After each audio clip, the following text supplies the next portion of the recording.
صباح الخير عليكم السيداتي والنساء سادتي، نتمنى تكونوا بألف خير.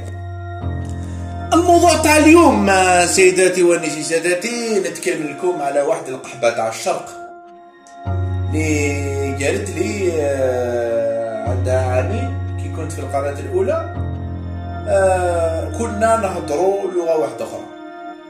يا بنت القحبة واش تعرفي انتيا؟ كنتي تهضري لغة واحدة أخرى ألوغ كي أصلك من البحرين. يا بنت القحبة من أين لك هذا؟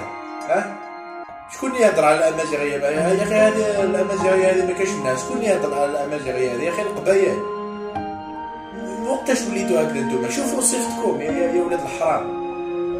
نقول لك حاجة يا القحبة، نقول لك حاجة ما نذكرش أسمك، نقول لك حاجة.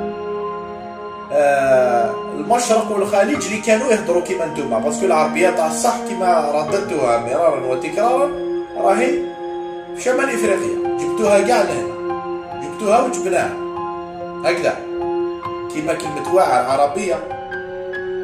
واش ديروا كيفاش نديروا الكلمة تاعها؟ موجودين في المعجم العربي. الرفد عربية، الرقاد عربية.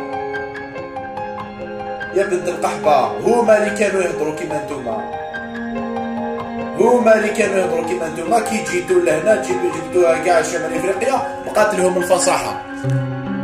مام هما بكري ترجعي 14 15 القرن الى الوراء كانوا عندهم دارجة. إلزافي دو لارغو يا بنت القحبة. شكرا لكم.